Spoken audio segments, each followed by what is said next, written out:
Good afternoon, engineering and stress. So glad you could be with us today. Please open your worksheets to the first page. Okay, that's really cheesy.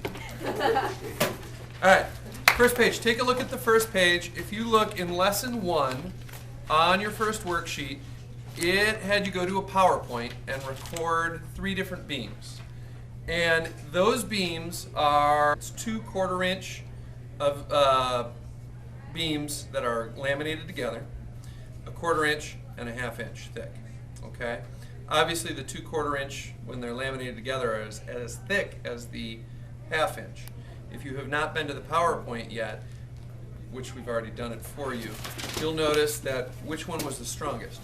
The 2 laminated together, but they're the same thickness.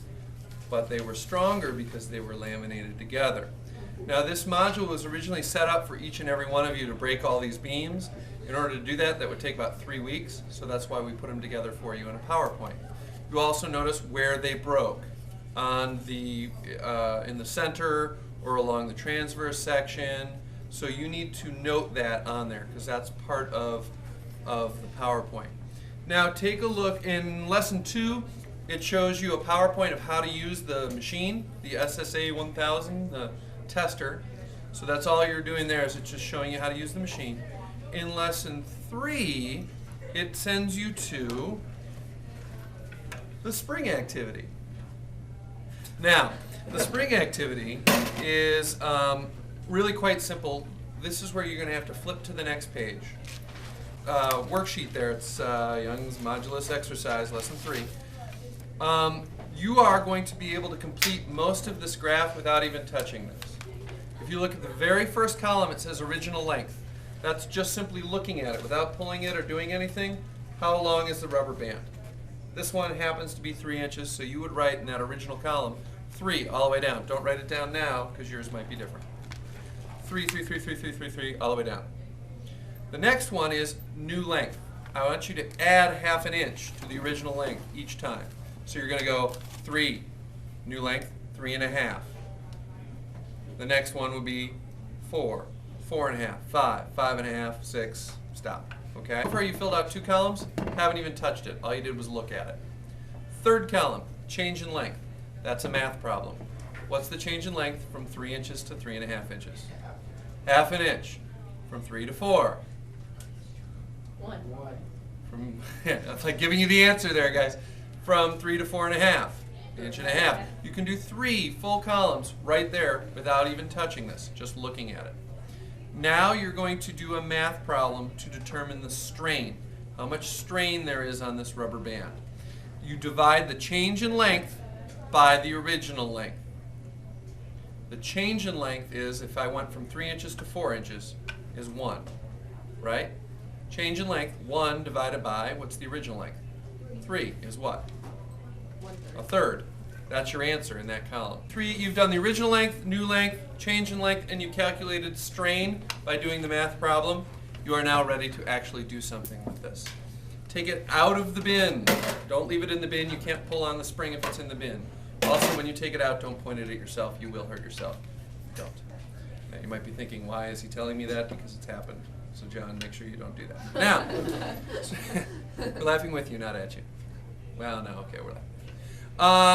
Now you're actually going to pull it to the new lengths from 3 to 3 1/2, and then you look right here, okay, 400 grams. From 3 to 4, 600 grams, and you'll write all that stuff down. Make sense? Good. You're done with this. That's all you're doing with this. Now you're going to do the next 3 columns.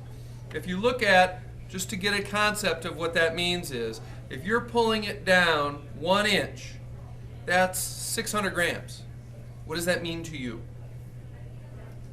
Absolutely nothing, because we don't work in grams. So in order for that to mean something, you need to divide it by 453.56, which converts it into pounds. Now, if you look at the bottom column there, I have an example in italics. From 2 1/2 inches to 3 1/2 inches, a change of length of 1 inch. That would be 1.1 pounds. That means if I hung a 1.1 pound weight to this, how far will it go down? 500 grams. 1 inch. That means something, right? So now if I want it to go down 2 inches, I'm going to need to add more weight, right? So now you're getting the idea of how weight transfers over to strain and force.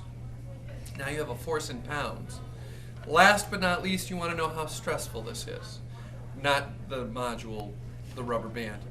And in order to calculate stress, you simply take the force in pounds and divide it by 0.015. 0.015 is the calculation of how big the rubber band is. It's been calculated for you. That gives you the stress. Stress and strain will be calculated on the next page, which is a graph.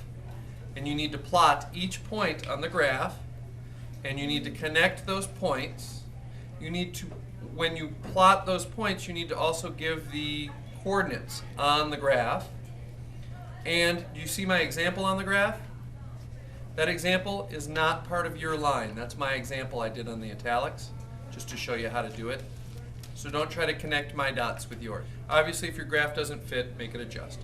Okay? Adjust it to make it fit.